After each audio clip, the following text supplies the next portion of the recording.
Bonjour, bonsoir à tout le monde. Mbote Nabino, bisika bozwami na bandako na bino, bino bato bomesana kosala biso confiance, bino bato bolandaka biso, mbote na bino, mbote ya balandi ya masolo na diaspora. Nzamba lola apambola moko na bino lisusu, tokutani lisusu ndenge tomesana kokutana na kati ya émission na biso ya masolo na diaspora. Voilà, mbote na bao yanga bao pe bazo ko continuer na ko benga biso ko komela biso ko reprocher biso to pe ko talisa biso lolenge nini tokoki kotambola to pe lolenge nini tokoki ko banda ko pesa ba analyse na biso to pe ba information o to mesana ko pesa na bino. Vraiment nzamba lola apambola bino bo continuer bo lembate toza na posa ya ba remarque, toza na posa ya ba critique poto yeba ndenge nini ya ko améliorer lisusu musala otozo sala ka ndenge tolobaka na mesana koloba. Je ne suis pas un journaliste, un journaliste, je suis juste un analyste politique, j'ai fait mes analyses. Place oyo na lobi eloko ezandenge na lobela kite nazonga kalisusu pona koya ko corriger masolo na diaspora, lelo toza le 28 janvier 2026. Nzamba lola pambola moto nyonso oyo akolanda biso na pokwa na lelo. Actualité du jour, actualité ezotinda biso toujours to s'approchaka bino poto solola. Soki to pusani boye seke maye ya kosolola ezali yango to s'approcher liboso na bino poto beta to pe to fongola nteke, to solola mwa muke to lingaka te ba oya biso ya masolo na diaspora ba abonné na biso bazala dessus sans kozwa ba information to pe ba news o ezokoleka na mboka na ngai na yo. Voilà, merci beaucoup. Tokolobela bongo nayebi ke video o eza video etalami bato balandi yango pe belé parce que eza déjà video moko populaire na réseaux sociaux, mais biso awa na kati ya studio ya masolo na diaspora tolobaki totika keloko lekate même ate loko leki bato batali yango biso toyaka isu kozonga poto talisa na bandeko o bapesaka biso confiance na bandeko balandaka biso o soki batali masolo na diaspora te batalaka isusu chaîne mususu te bo toza obligé peto servir bango. Voilà, tokobeta masolo ya video ezotambola na mboka ya Belgique, oyo seti kikunya ba opposant seti kikunya na Colonel Lubai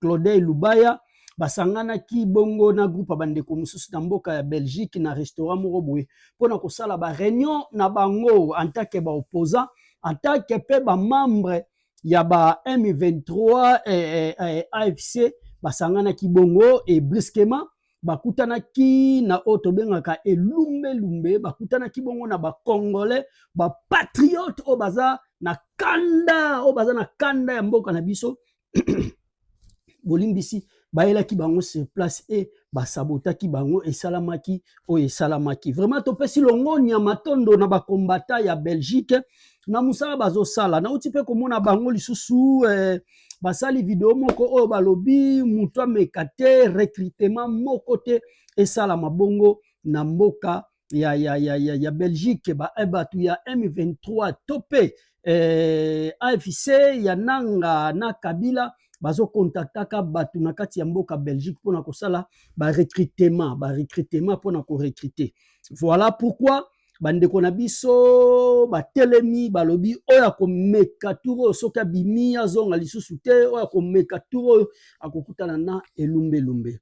Voilà, et Claudel Lubaya na seti kikunya bakutana kibongo vraiment na embuscade moko na kati ya mboka Belgique pona réunion na bango o balinga ko sala contre pays contre mboka ya ngai na yo balinga kibongo basanga ba banda ko comploter pona ko luka ko koisa régime en place et bakutana ki na ba elumbe ya makasi pe réunion na bango et salamaki lisusu te bandeko balandi ya masolo na diaspora. Je vous laisse suivre cet élément comme ça on se retrouve juste après. Merci.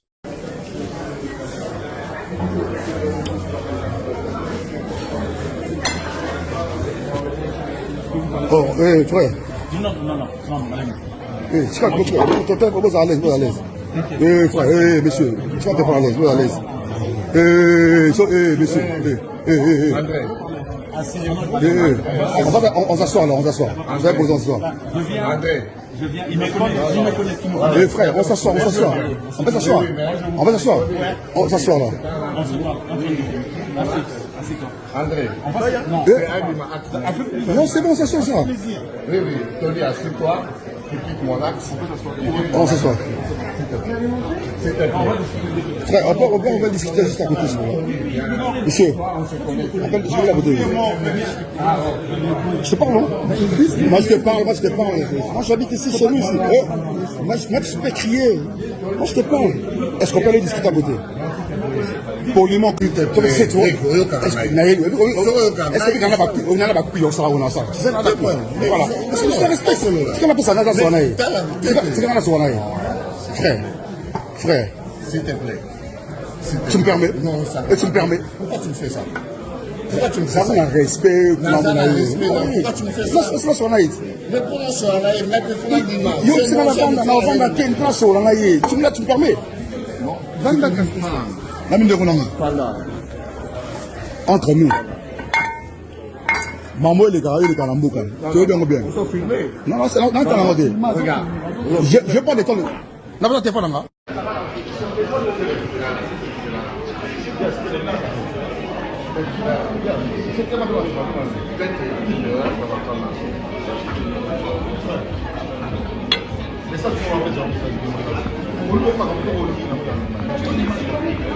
Quand il est déplacé dans l'île, le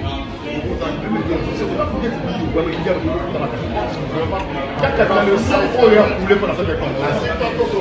Vous trouvez ça normal?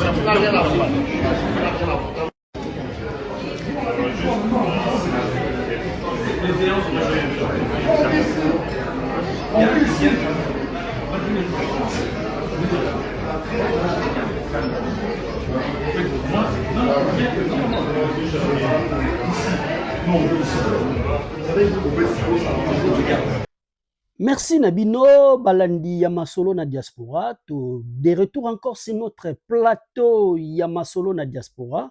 Wana bouti komona lumbe oyo bandeko na biso ba congolais ba très ba o ba lingi ko trahi mboka na bango à moyen de quelque chose ndenge na lobaka ba mauvais congolais ba congolais ya mauvaise qualité ba congolais oyo bazo réfléchir pendate pona mboka na bango bandeko balandi wana bolandi nalingaki bongo nalakisa bino audio oyo ya bandeko na biso na kati ya Belgique tellement makambo ezosalama toujours na kati ya Belgique ba recrutement ngo ezoleka mingi na kati ya Belgique nde bato bazokutaka Belgique bazokomataka bazokendaka bongo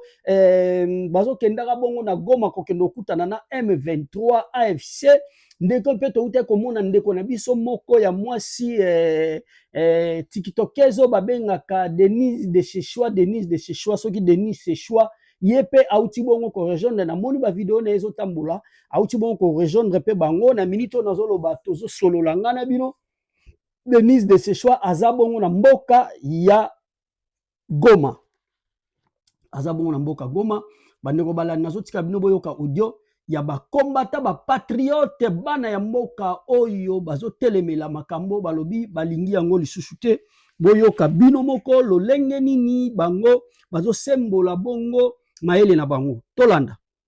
Ne trahir le Congo, ne jamais trahir le Congo. Nous qui représentons la Ligue des patriotes congolais de Belgique, nous voulons être très clairs. Le recrutement ou le soutien au M23 ou ASC, ce que vous voulez. La diaspora congolaise est vigilante. On ne laissera rien passer. On ne laissera rien passer du tout. Nous sommes là et nous sommes prêts. Nous sommes là et nous sommes prêts à toute éventualité. Nous n'avons qu'un seul pays. Un seul Congo. Un seul Congo. Un seul Congo. Un seul Congo. Ingeta. Ingeta. À vous les ennemis du peuple congolais, AFC, M23, tozali ko kebisa bino lisusu mabele oyo ezali mabele na bino te awa ezali Europe bokende kosala ba conférence na bino na Rwanda bokende na Rwanda mais awa toboyi yango mabele oyo ezali ya bino te mabele oyo ezali ya bino te mabele oyo ezali ya bino te. Alors tolobi na bino lisusu le Congo au Congolais, le Congo au Congolais, le Congo au Congolais. Voilà. Wana bandeko ya balandi ya masolo na diaspora wana bouti kolanda ndengwana. Alors, que pouvons-nous faire pour aider les Congolais? La vérité est dure, mais elle doit être dite. Personne ne viendra sauver le Congo à la place des Congolais. Si les Congolais, notamment ceux de Kinshasa, ne bougent pas, ne s'expriment pas, ne dénoncent pas ce qui les opprime, la communauté internationale restera spectatrice. Le silence du peuple est souvent interprété comme une acceptation. Il peut faire entendre leur voix, par des marches pacifiques, par des actions citoyennes, par une mobilisation responsable et déterminée. Non pour semer le chaos, mais pour exiger la fin des pratiques qui nous détruisent. Non par la violence, mais par l'unité, la conscience et le courage. C'est en montrant que le peuple congolais refuse l'injustice, la corruption et la misère organisée que nous pourrons solliciter et obtenir un véritable soutien international. Le changement commence toujours de l'intérieur. Quand on parle de l'insécurité en République démocratique du Congo, on pointe presque toujours l'est du pays, les zones contrôlées par le M23. Oui, ce qui s'y passe est grave, dramatique, inacceptable. Mais dire la vérité, c'est reconnaître que les problèmes du Congo ne se limitent pas à l'est. Partout ailleurs, y compris dans les provinces gouvernées par le pouvoir central, le peuple souffre aussi. Il souffre de l'insécurité quotidienne, des détournements massifs des deniers publics, de l'absence de services sociaux de base, du non-paiement des agents de l'État, de l'insalubrité, du manque d'hygiène, d'un environnement devenu invivable. Tout cela tue silencieusement. Ce sont des morts évitables, causées par la mauvaise gouvernance, par l'irresponsabilité, par l'impunité. Ces pratiques fragilisent moins le pays, freinent son développement et détruisent l'avenir de la jeunesse. Elles montrent surtout l'absence de politique publique forte, cohérente et tournée vers le bien-être du peuple congolais.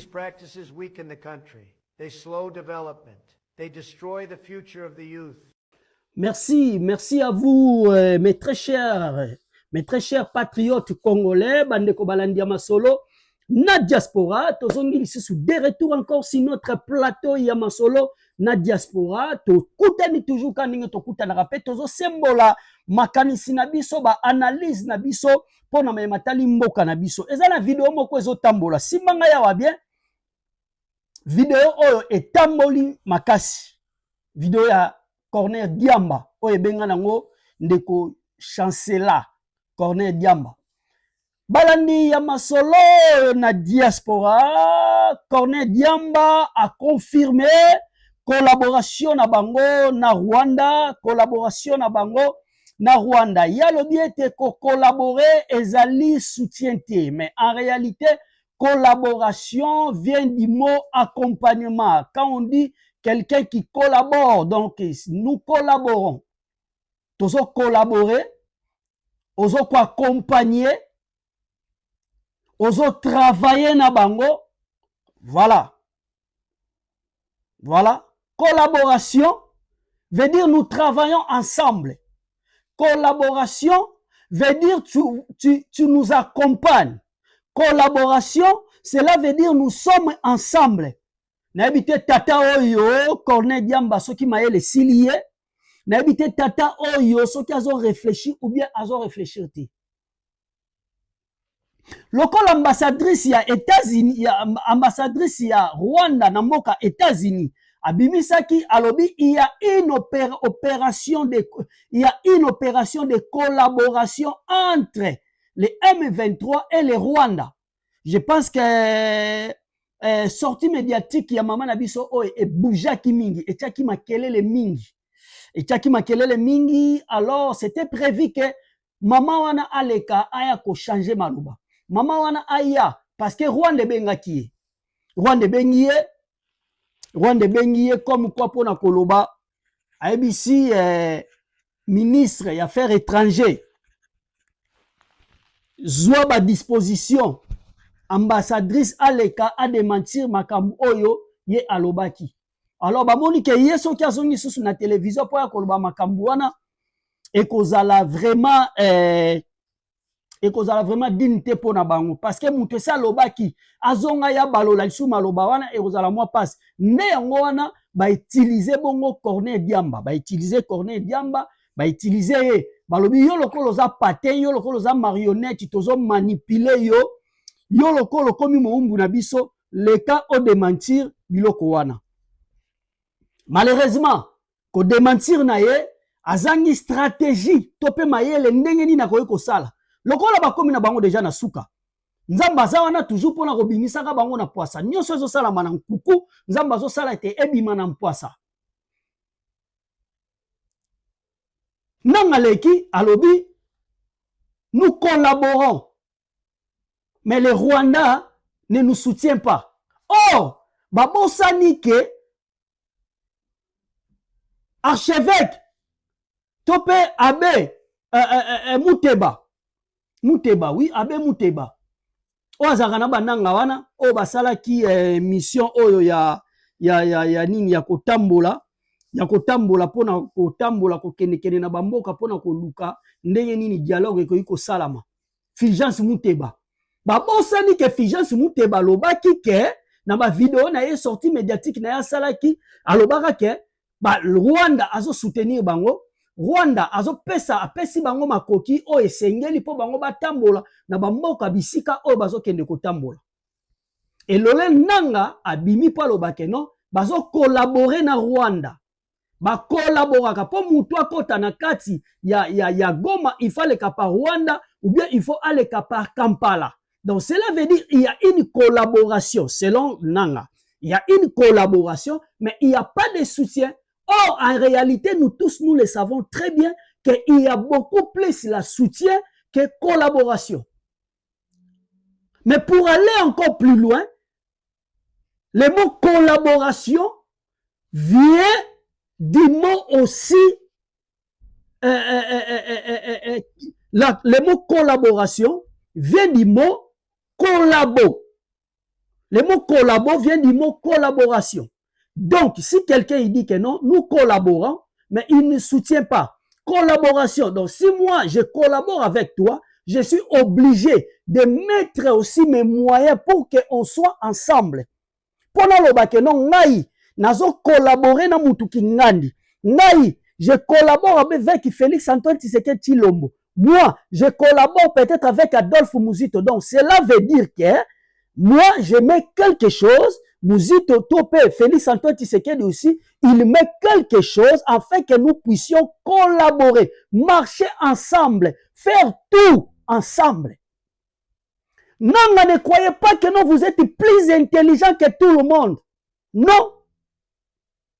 Non. Il y a des gens qui sont plus intelligents que toi.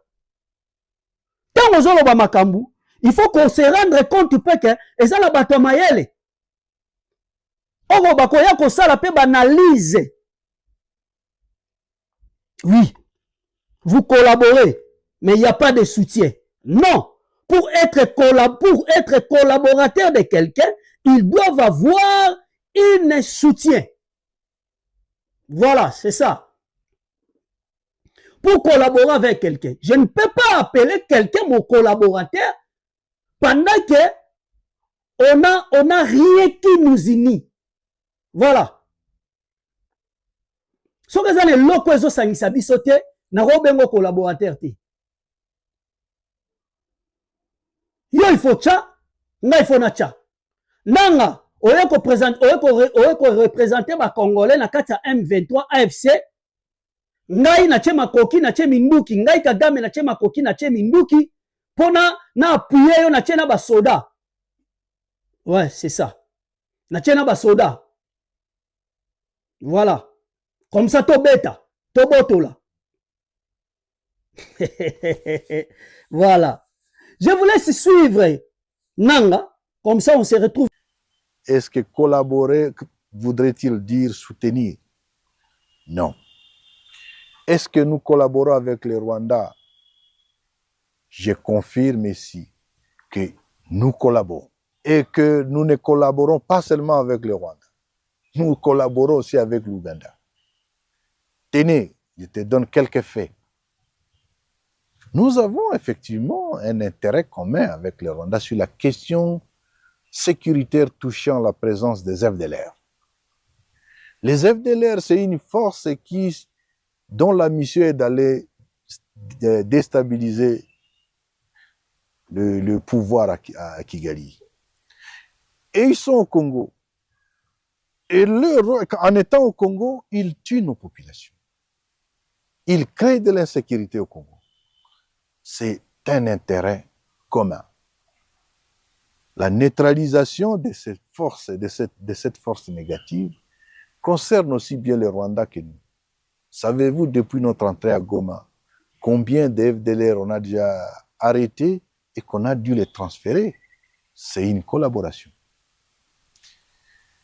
Autre point, nous partageons avec les Rwandais quelques points frontaliers. Petite barrière, grande barrière à Goma, à Bukavu, la frontière qui mène à Tchangungu, à Bugarama, et de l'autre côté, nous avons des frontières. Savez-vous combien de personnes, Congolais et Rwandais, et même les étrangers, traversent ou font des mouvements aller-retour sur ces frontières? C'est plus de 40 000 personnes le jour. Toutes ces frontières. C'est plus de 40 000 le jour. Ça veut dire quoi? Dans chaque point frontalier, vous avez les agents d'immigration au Rwanda et les nôtres. Nous collaborons. Ce n'est pas qu'avec les Rwandais. Nous montons un peu plus au nord, à Bunagana, à Ishasha. Ce sont des points frontaliers cette fois-là avec l'Ouganda. C'est la même chose. Nous collaborons avec eux pour arriver à Goma. Toute personne, journaliste, businessman ou qui, pour arriver à Goma, vous devez passer soit par Kigali, soit par Kampala. Doit-on dire que ce n'est pas la collaboration? C'en est une. Je confirme qu'il y a la collaboration. Et c'est pour autant dire que non, parce qu'on collabore sur ces questions, c'est le Rwanda qui est notre soutien. Non. Collaborer ne veut pas dire soutien. Collaborer, nous collaborons justement parce que pour la vie de la population, il y a cette collaboration frontalière qui doit être là. Non seulement avec les Rwandais, mais aussi avec l'Ouganda. Mais pourquoi on ne dit pas que l'Ouganda nous soutient? Parce que nous avons aussi la collaboration avec eux. Pas grand-chose sinon libérer les Congo. 2026, nous avons dit c'est l'année de la victoire. Nous allons nous voir à Noël prochain, nous allons avoir l'interview et vous verrez où nous serons à ce moment-là. Merci de retour encore sur notre chaîne. Merci beaucoup sur notre plateau. Ya masolo na diaspora, masolo na diaspora. Awa tozo nyata, awa tozo salaba analyse, awa tozo solola po na matali mboka ya ngai na yo. Wana bauti kolanda bongo Cornel Diamba, Corner. Un rebelle collaborateur. Soutien par les Rwandais. Voilà. Wana bauti kolandae. Maloba zoloba. Ezata na sensité. Façon nae. Elongi nae. Imer nae. Ezolaksa déjà que bateau yo. Bakomi na suka. Simbangai awa. Simbanga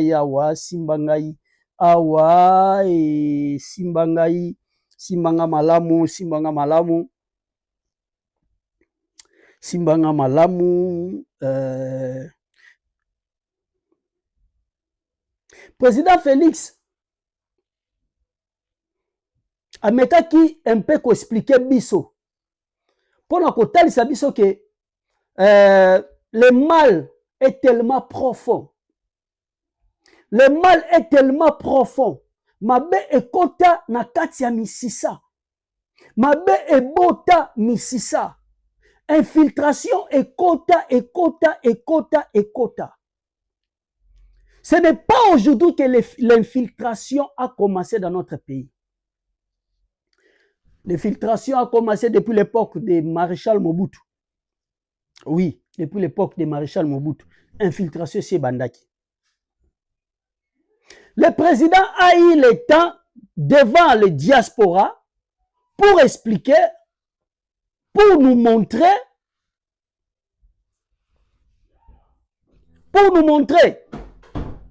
comment le mal est botaki déjà Mississa. Il fallait akendete lolenge Mzee Laurent Désiré Kabila Kendaki, paix à son âme. Le président a voulu rester avec tout le monde. Kozwa mayele ya mutu nyonso koyeba nani aza nani. Après, kokende na système ya déboulonnage. Quand le président de la République Fachi Beton alobaki makambu ya ko déboulonner, batebele bazoye maboma ba comprendre qui était. Et lobisaki batebele déboulonnage, alobaki ko déboulonner, a déboulonner te, alobaki na ko sala boye, mwende escramouche boye na boye. Oh, sage qu'il était. Le président ne voulait pas en finir comme Mzee Laurent Désiré Kabila. Oui. Mzee Laurent Désiré Kabila, azwaki temps, ya ko miner terrain te. Excuse. Oui. Mzee azwaki temps ya ko miner terrain te. Mzee azwaki temps ya ko sangisa ba chef coutumier ba mboka nyonso tuté. Aïba bango mayele, azwa intelligence, aloba pona ko se protéger, il faut na sala ndenge nini. Mzee azaki na confiance ya peuple. Oui, certes, peuple alingaki ye. Peuple azaki na confiance na ye, peuple alingaki ye penza. Mais Mzee n'a pas si se protéger.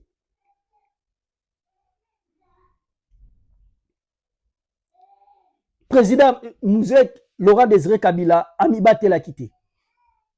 Asangisaki ba chef coutumier ba mboka te po yeba. Ndenge Mobutu asalaka, ndenge lelo président Félix asali. Mzee il était tellement pressé. Il était tellement pressé. Alors soki Rwanda meki na kotambola likolo na bango, nzambo akelanga ako regretter de m'avoir créé.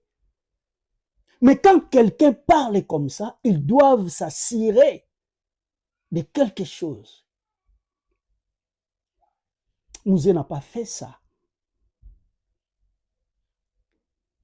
Et soukeleke na kata palin de marbre, batumabe bakoti, basali o baroye ko sala. Oh, c'était le plan des Rwandais. Quand vous voulez collaborer avec les Rwandais, quand vous voulez être soutenu par les Rwandais, il faut préparer Pembango. Na ba pays nyonso, soki botangeli ngai muto, soki tobandi kotanga ba pays nyonso tu, olanda mutu kingando asalaki coup d'état, ye wana komaki na place wana. Muto asalaki coup d'état, ye wana komaki na place wana. Muto asalaka coup d'état, ye mtazwaka place, ye mtazwaka pouvoir. Que personne ne nous trompe. Muto asalaka coup d'état, yende azwaka pouvoir, muto akosa biso te. Lokola Mzee alingaki susu ba Rwandais te, alingaki susu collaboration wana na ba Rwandais te. Alingaki susu soutien wana o ba Rwandais basalaki ete. A se libérer na bango. L'État linga se libérer na bango. Ne bango balingela ki eboule. Pe basai nini ba bare Mzee na palais de marbre na kiti na ye ya Pemba vandaka ba bete masasi. Et bazuli biso oyo azalaki innocent, même pas mwana na ye, même pas véritable son fils. Parce que moi tel que je suis là, mon père qui m'a mis au monde, il est le président de la République, il a été tué. Et moi je viens, je lui remplace automatiquement. La première chose que je ferai, et kozala, na landa, na luka, batoyo, babomaki, papa nanga. Chose que Hippolyte Kanambe n'a pas pu faire. Bambula nyonso azala na bokonzi. Na ane nyonso ya commémoration ya liwa ya musée, cet homme atikala koma na tombe na été. Bazuli biso un jeune homme de 29 ans. Memela biso son lelo tolinga to détecter parce que lelo tolinga to comprendre que aza yete. À cette époque-là, tout était flou. Tout était noir. Tout était nyonso ezala mabe.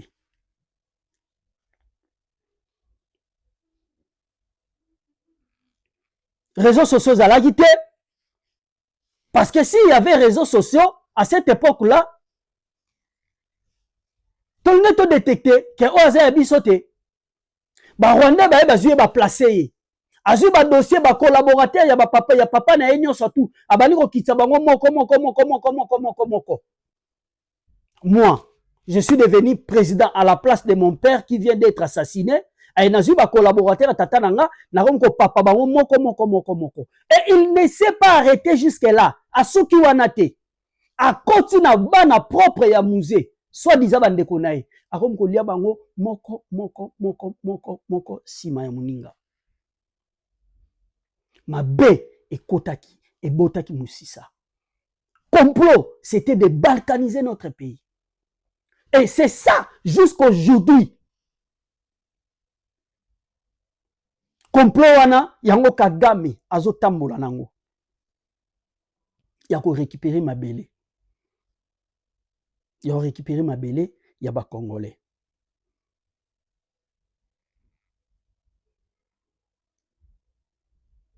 Pasteur Ekofo, papa Nabiso, oya kima le loza na États-Unis, à Salaranin, parce qu'il y a la vérité. Ma belé bozuko récupérer, ata bo récupérer ango lelo, lobi bana Nabiso bakoya, ko récupérer ango. Voilà. Papa Ekofo, il se retrouve aujourd'hui en exil. Il se retrouve en exil. Namboka, il y a États-Unis. Voilà. Il fallait approcher Batuya Mabe, oye babango, o vanda na bango, o comprendre idée la bango zanini, o comprendre baza banani, polobi o baluke la bango. Oye ba ndenge nini ya ko contourner bango, o contourner bango. C'était ça. Oui, c'était ça. C'est ça que le président Félix Tshisekedi l'a fait. A contourner bango, a vendre na bango, a lier na bango, pendant que bango bazo fingaye, to pesier pouvoir, pantin, marionnette, Rwanda mutazo diriger, ye bonabo, ye azozo mayele, azoye ba nino ya kosala. Si moi aussi j'étais à sa place, c'est de la même façon aussi j'allais faire. C'est de la même façon aussi je devais aussi faire. Voilà. Voilà, c'est ça. Après avoir compris makambo nyonso, le président de la République a expliqué dans la vidéo Oyo. Je vous laisse suivre cet élément du président Félix Antoine Tshisekedi Tshilombo. Comme ça, on se retrouve juste. Et je peux vous le dire avec assurance que le mal était profond. Le mal, quand je dis profond, c'est-à-dire il avait miné nos institutions. Cette guerre, si elle a duré aussi longtemps, c'est parce qu'elle prend ses racines dans notre pays, dans nos institutions. Donc ce que nous faisons est vraiment un véritable déboulonnage. Nous sommes non seulement en train de mettre en sécurité, définitivement d'ailleurs, je l'espère, nos compatriotes de l'Est qui ont payé un lourd tribut à cela, mais nous sommes aussi en même temps en train de mettre fin à cette infiltration dont nous avons été victimes pendant près de 30 ans maintenant. Car comme vous le savez, c'est depuis le génocide rwandais que le mal s'est invité chez nous. La communauté internationale avait demandé à ce que le Zaïre de l'époque ouvre ses frontières à ce peuple meurtri et à ces populations qui fouillaient le génocide. Mais malheureusement, en ouvrant nos portes, nous avons introduit ce qui va donner un prétexte plus tard à ce pays voisin, les génocidaires, et qui ont fait l'objet évidemment de poursuites, comme vous le savez. Et ces poursuites sont devenues aujourd'hui un prétexte pour 30 ans après, figurez-vous. Donc on continue à penser que ces gens qui ont 30 ans de plus que ceux qu'ils avaient à l'époque, donc ils doivent tourner autour de 60 ans, voire 70 ans pour certains même, si pas 80, constitue toujours une menace, soi-disant, pour ce voisin. Vous comprenez donc que ce n'est qu'un prétexte qu'on a brandi pendant longtemps pour justifier les infiltrations dans notre pays, la déstabilisation de l'Est. Merci, de retour encore, de retour sur notre plateau, il y a ma solo na diaspora, et voilà, et voilà Bouti Kolanda, le président de la République Fachi Beto Mukwatombolo, comment il nous a expliqué ndengenini a Manioli, ndengenini a Talisibiso, na Oyo ezali ki bongo to peso continuer koleka na kati mboka na biso. Comme il vient de dire, le mal est tellement profond, il fallait comprendre, il fallait approcher Batouana comme ça pour approcher Bango pour déboulonner. Voilà.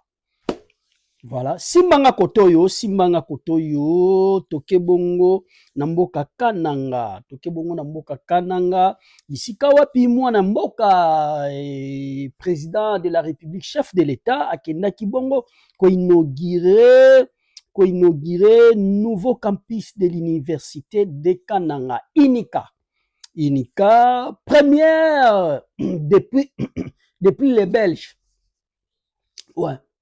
Ouais, depuis les Belges, depuis Belge, batonga kana kati ya mboka Kinshasa, na mboka Congo, Kinlabel, na Léopoldville, et premier président congolais qui a construit l'université na kati ya mboka na biso, ya moderne, na modèle ya Europe, ezabongo mwana mboka Félix Antoine Tshisekedi otopesi longonya pe coup de chapeau na musala malamu oyo azali kosala na kati ya mboka na biso Congo. Voilà, na lingaki na lobelango simbanga ikoto yo président de la République akeko visiter akeko inaugurer université oyo tongami kasi université oyo ezakaka moko te, ezali bongo sisi eza a construction. Oyo nemte sili yambandaka pe silaki et quelques universités eza encore en construction, en chantier. Ezo tongama na mikolo ezali koya, n'est-ce pas, il y a 2 ans, 3 ans, ako inaugurer lisusu 6 autres, ako inaugurer lisusu 4 autres universités. Voilà. Nzamba lola pambola muto azo sala makamba boye, azo tika ba trace bisika muto asala ki bambule bela asala ki 18 ans atikata université moko te. Ministre na ye moko atonga université na ye moko na mbongo ya l'État. Il fallait aboma bukanga lozo po aya atonga université ya ye moko na kombo ya université mapo na mbongo ya ba Congolais na mbongo na ngai na yo nde université wana etongama. Yango na lobaka mikolo nyonso tonga midi pokwa université wana ezalaki eloko moko il faut komata ya l'État. Université ya Kindu wana fallait ba récupérer yango lokolo eza mbongo ya l'État, il fallait koma université de Kindu et koma pe Inindu et comme voilà et koma Inindu. Si ça dépendait que de moi, cette université, et nous avons ma pont et commis Inindu. Voilà. Voilà. bandeko balandi natiki bino bolanda arrivé ya mwana mboka Félix Antoine Tshisekedi Tshilombo na mboka ya Kananga na mabele na ye bipai wapi bakoko na ye babotama akitaki wana pona kosala inauguration. Je vous laisse suivre ces éléments, comme ça on se retrouve encore juste après. Merci. Nous sommes venus à quelques heures de l'arrivée de son Excellence Félix Antoine Tshisekedi Tshilombo, président de la République, chef de l'État et haute autorité politique de l'Union sacrée de la Nation. Je suis venu ici comme secrétaire permanent et avec moi plusieurs députés nationaux, plusieurs personnalités qui font partie de l'Union sacrée de la Nation pour préparer un accueil délirant pour Félix Antoine Tshisekedi Tshilombo, notre président de la République, le bâtisseur d'un grand Congo, comme vous le savez. On vient ici inaugurer la route Kalamba-Mbouché. On ne vient pas ici poser des premières pierres, on vient inaugurer. On ne vient pas ici poser la première pierre d'une université de Kananga, on vient inaugurer l'université de Kananga, l'une de ces nombreuses universités qui ont été construites depuis que son Excellence Félix Antoine Tshisekedi Tshilombo est à la tête de notre pays. Le message est clair, c'est demander à toute la population centre-kassaïenne, cette population qui a voté à près de 100% pour Félix Antoine Tshisekedi Tshilombo, de venir ici massivement à l'aéroport de Kananga et tout au long de la route que le cortège va emprunter pour réserver un accueil triomphal à celui avec qui nous écrivons une nouvelle histoire d'un Congo grand, un Congo prospère.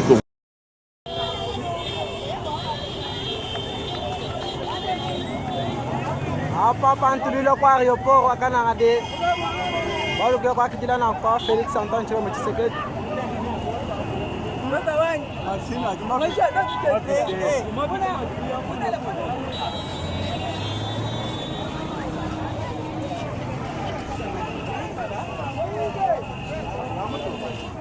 Chilomba. No mubwelo mashini. Mutu pompa le bali. Amonje mun mashini manene. Chilombo kadi muyele kompinge. Ibe ka kusa lo. Anyimu wona ka jemu ngamane moto kuri mara ko pale. Moto bacha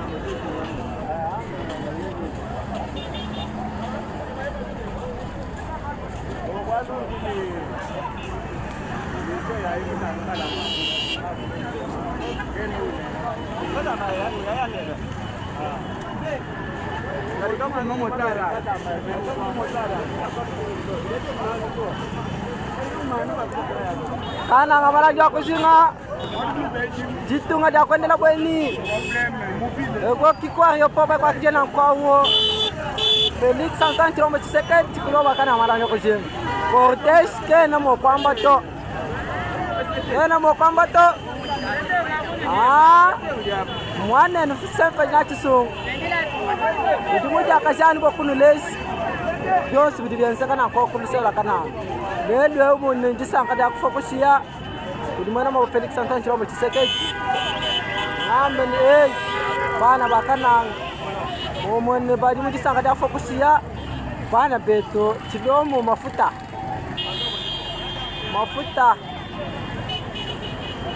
ay.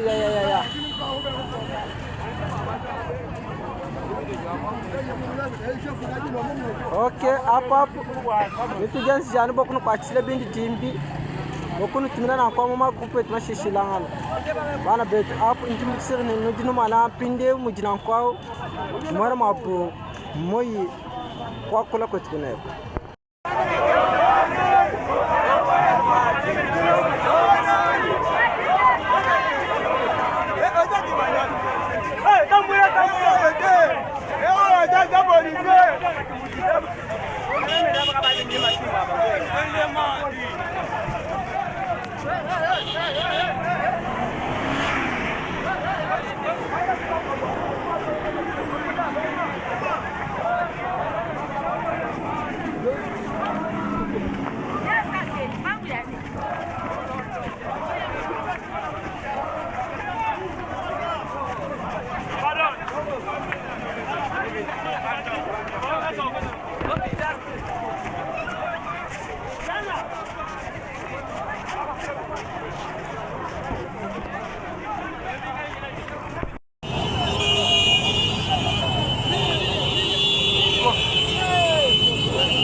Université, Institut supérieur en République démocratique du Congo, avec nos hommages le plus déférents.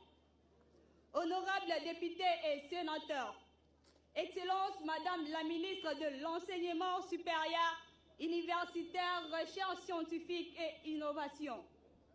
Honorable président de l'Assemblée provinciale du Kasaï central, Monsieur le gouverneur de la province du Kasaï central, Messieurs les secrétaires généraux de l'enseignement supérieur, universitaire et de la recherche scientifique et innovation, Messieurs les présidents du conseil d'administration des universités en République démocratique du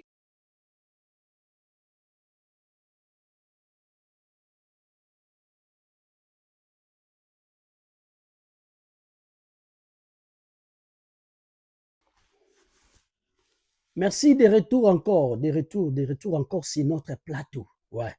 Voilà bouti kolanda, descente à mon mboka, bokitani na ye, kokoma na ye, na mboka ya kananga, bipai wapi, mwana mboka kendaki bongo, kata bongo ndele pona ekolo oyo tope elakisamelo ya bana ya mboka na matangi ya likolo.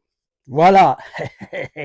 Na matangi ya likolo kota kendaki bongo ko sembola tope ko kata manaka o etine tali ya botangi ya likolo ya université wala lingala wana. Donc il faut kozala vrai kinois, il faut zala mwana botami na kati ya Kinshasa lokola biso boto botami ne grandi na kati ya mboka Kinshasa bongo na commune ya Ngaba. Voilà. Baibisaki biso tope bazo sinale biso accident pe salamaki. Nanzela wana ya kananga cortège ya président, ba cortège ya kana sima. Misu se sala ki accident. Makambo bomo na ngokaka a na masolo na diaspora. Ebetami te, elobami pete ke na cortège ya président de la République. Lokola vitesse elekaki mingi. Ezana ba camion o ebetana ki tutana ki sala ki shite baluki. Deux ou trois personnes ba koufi ba blessés zala ki mingi. Ouais. Il y a eu des blessés. Il y a eu aussi des pertes de vies humaines. Nakata Kisangani. Na cortège ya mokonzi ya mboka. Ezala mituka mususu sala ki accident e baluka ki deux ou trois personnes ba kufa ki ba blessé pe zala ki mingi. Elobami kaka awa na kati ya masolo na diaspora. Na kati ya masolo na diaspora libanda ebetami te. Mais biso tokolakisa bino ba image lolenge nini mituka wane baluki lolenge nini batu bazo benda batu bazo bimisa ya kobimisa awa na kati ya masolo na diaspora tozo pesa bino ba information réelle oyo ata na chaîne moko te balobeli yango mais biso awa topesi bino yango accident et salamaki. Oui, accident salamaki. Bandeko balandi ya masolo na diaspora tokoloba mingi te toko martele mingi te totiki bino bolanda extrait oyo bolanda makambo salamaki bongo cortège ya président ba o bazalaka na sima makambo elekaki comme ça on se retrouve encore une fois de plus après. Monsieur accident salemi na tozana mboka na Matamba. Accident salemi na Matamba oyo eza mutuka ya sénateur Jean Tshisekedi. Oyo eza mutuka ya Redoc ya ANR. Mutuka ya Redoc ya ANR, mutuka ya sénateur Jean Tshisekedi. Oyo eza sirfi ya master na biso ya Azda wana tala nde mituka ebebi.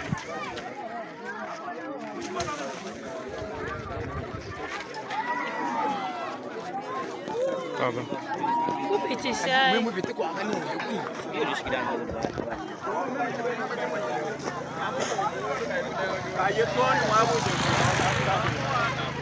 Tala Land Cruiser wana, Land Cruiser ya santé, Land Cruiser ya santé nde ekwei.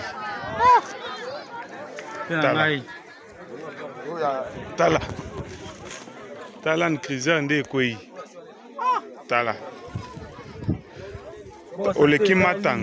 Oleki matamba, double cabine. Fermé, tala nde kwei. Tala. Zambi wanyi. Ebu mbwaruka yebu zambi wanyi. Zambi wanyi. Mukalo wanyi tangilai. Mukalo wanyi tangilai. Mukalo wanyi tangilai. Mukalo wanyi tangilai. Lweli tia kwenda. Mukalo wanyi tangilai. Mukalo wanyi tangilai. Lweli tia kwenda. Mukalo wanyi. Mukalo wanyi tangilai.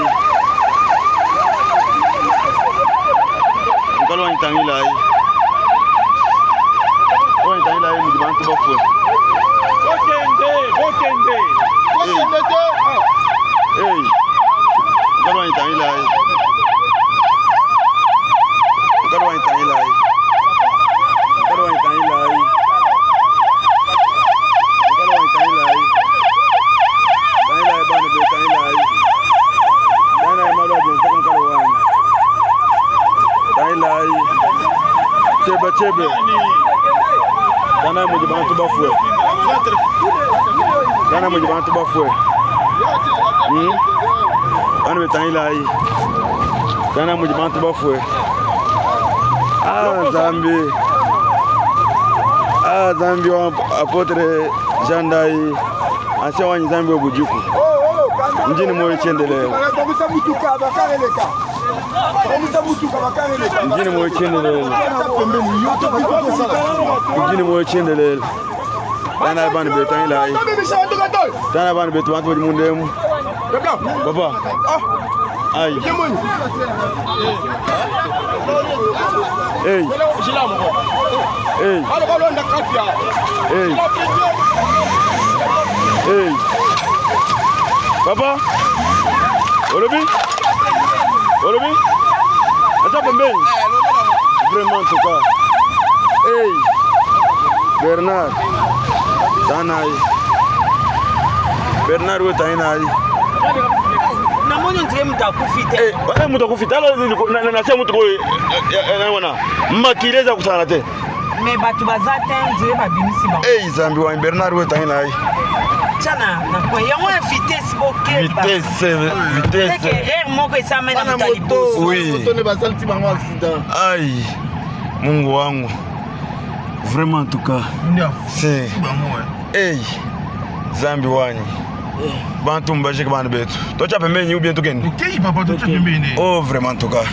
Tika no téléphone. Aïe. Papa wanyi. Motema pasi.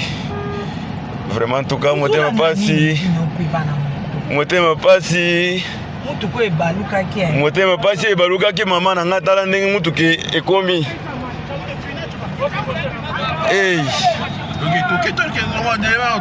Vraiment en tout cas. C'est émotion, tellement. Oui. Tellement. Merci de retour encore. Wana bouti kolanda. Et ça li pas si mingi. Et ça li vraiment pas si mingi. Ba oyo bakei milimo na bango pe manakimia. Voilà. Simbangai awa na uta kolanda bongo mon vieux Julien Paluku. Mon vieux Julien Paluku alobi boye. Je prends le risque de dire que ça c'est la dernière rébellion en RDC. Mon vieux Julien Paluku. Na sepela na vieux azarapé très important, azarapé maele mutu pende salaka. Alors bi rébellion oyo salami na mboka Congo. O eza dernière na RDC. Donc histoire à rébellion et sili. Coup de chapeau mon vieux Julien Paluku. On a raison. O eza dernière rébellion. Na lobaka pe na continuaka koloba. guerre oyo cette fois-ci ekosila lolenge ba guerre no se silela esila te. Baloba na biso za na mutu moko bazalaka ancien président asilisaka rebelle. Asilisaka rébellion. Kimi ekotaka. Or asilisaka rébellion te. Ye moko il était rebelle. Azalaki na kati wana en état président de la République et puis rebelle. Ouais. Et puis rebelle. Asilisaka rébellion te. Rébellion oyo ezo sila nde sikoyo. Sikoyo nde ezo sila pona libela. Et sila nde pona libela. Bandeko balandi ya masolo na diaspora. Na dotika bino bolanda bongo Julien Paluku. Maloba papa na biso alobi. Ndenga uti koloba. Alobi, je prends le risque de dire ceci. Cette rébellion est la dernière en RDC.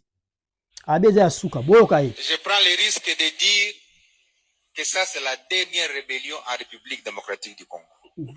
Je prends ce risque. Au regard de ce que je vois, c'est que le gouvernement conduit par son Excellence Madame ici présente, ce que ce gouvernement est en train de faire, ce que le président est en train de faire, je prends donc ce risque. Pourquoi? Deux réponses majeures. La première, elle est diplomatique. On est en train de couper toutes les branches sur lesquelles s'appuyait le Rwanda. On a signé l'accord que vous avez suivi à Washington. Nous allons nous rendre bientôt. Vous allez dire que c'est pourquoi j'ai pris les risques.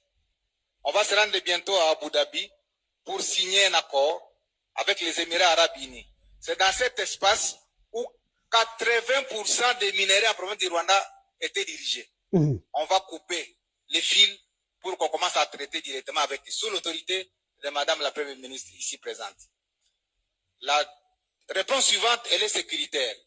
Pendant tout ce temps que vous avez suivi les rébellions se succéder, eh bien, il y avait une infiltration massive au sein de l'appareil judiciaire. Et ce gouvernement ici est en train de faire un nettoyage systématique pour extirper de l'appareil sécuritaire toutes ces patates pourries qui en fait contaminaient le reste de l'appareil et nous amenaient à des échecs sur une période de 20 ans.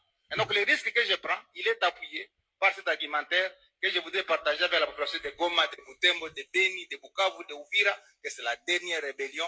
Et je vous prends en témoin, vous tous, Julien Paluku a dit, en présence de la Première ministre, je pense que vous me donnerez raison dans les heures qui suivent. Voilà. Voilà papa Nabiso Julien Paluku. Julien Paluku. Azan a raison. Moi, je lui donne totalement raison. Il a tout dit. C'est comme ça. C'est la dernière rébellion plutôt. Wow. C'est la dernière rébellion. C'est ça. Il a tellement raison. Naloba la bino, naloba yango pe na continue koloba. Guerre oyo, tope agression oyo, ekosila ndenge ba miswe sila te.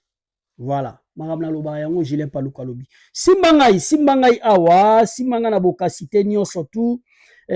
Simbangai kotoyo. La mort de Hippolyte Kanambe, alias Joseph Kabila. Ce monsieur n'est pas mort. Oui. Ce monsieur n'est pas mort. Balingi ba koti sabiso nakata distraction mususu. Nakata distraction. Ezab opération topé ezabongo communication rwandais. Kabila n'est pas mort, Kabila est en vie. Hippolyte Kanambe n'est pas mort, il est toujours en vie. Bobi manakata distraction oyo. Ezabongo communication ba rwandais nde ba osaba makambo. Soka kufi torobeta maboko, toro sepela, toro mela ba champagne, toro fêter. Soka kufi toro sepela. Mais soka kufi toko zonga awa na kati ya masolo na diaspora pour nous informer bino que akufi, mais pour le moment il n'est pas mort. Ba information nyo sobozo yo ka izolo bama, ce n'est pas vrai, ce n'est pas vrai, ce monsieur est toujours en vie. Moutoune Bazo Sinale Biso, on nous signale ici, on vient de nous envoyer les messages comme quoi le décès à Kinshasa de Roland Gilbert Okito Lumumba, né en 1958, mort en 2026. Ba message en des okota, ba sinale biso mwana ya Patrice Emery Lumumba, Roland Lumumba Okito vient de nous quitter, fils cadet de Patrice Emery Lumumba. Voilà, voilà, papa Nabiso topé yaya Nabiso, grand frère Nabiso, Roland Gilbert Okito Lumumba vient de décéder. Paix à son âme, paix à son âme. Nzamba yamba molimo na ena kimia, nzamba yamba molimo na ena kimia. Et voilà, apé manakimia, vraiment apé manakimia, vraiment paix à son âme, paix à son âme. Notre grand frère Roland Lumumba, fils et cadet de Patrice Emery Lumumba, vient de nous quitter. Merci beaucoup, merci. Nabino batu bozwi libaku malamu ya kolanda biso na pokwa lelo yo mutu video oyo tope video na biso komeli yo partager yo mutu zo partager nzamba pambola yo yo pe mutu ozo like ozo commenter nzamba lola pambola yo nzamba pambola Mama Stella Chicken, na mboka ya Michigan, na Detroit, na mboka Michigan, mère double, maman mapasa, Zambalola apambola yo batela yo, Zambalola apambola père double, Narcisse Wamba na Michigan, toujours, Nzambalola pambola yo mon frère, Nzambalola pambola ya oya ngai moko, mon ami personnel, Kibwansaka, Daniel Kibwansaka, ya Santima, motema, Nzambalola bomba yo, kitoko mingi, voilà, Nzambalola pambola Jacqueline Lubingu, secrétaire général ya Abir, Namboka ya France, Nzambalola pambola bongo, Gilles Bokole, ya mama Mikaela, Nzambalola pambola bino, voilà. Nzambalola pambola bao yanga, ba nyoso bazo soutenir biso, ba bazo tika biso te, le président Martin Kunda, PDG à MK Company, mutongi monene ya bandaku ya solo, na qualité, bandaku ya qualité, bandaku eko sepelisa yo, bandaku na structure kaka ya poto. Nzambalola pambola, PDG à MK Company, mon vieux Martin Kunda, voilà. Monsieur Martin Kunda, Nzambalola pambola yo, Nzambalola apambola Clovis représentant ya Abir na mboka sénégalais. Que le Seigneur vous bénisse. Merci beaucoup. Nzambalola pambola oyangai mon ami d'enfance, mon ami de l'école Didier Kituba, Nzambalola pambola Peli Susu, JC Muzela na mboka ya Lubumbashi, Nzambalola apambola mon petit frère Joël Nguya, Nzambalola pambola Stéphanie Nguya, que Dieu préserve encore de plus ma femme Molonga Ninangai, Chancel, Nzamba bomba yo, maman ya bana, Nzamba protéger yo, longue vie à toi, toza toujours elongo, Zambe abakisela yo, ya mingi intelligence pe sagesse. Merci, nabalandi ya masolo na diaspora, tokomi na suka émission na biso, Totombe Libino, bonne chance et on se retrouve à la prochaine numéro. Merci.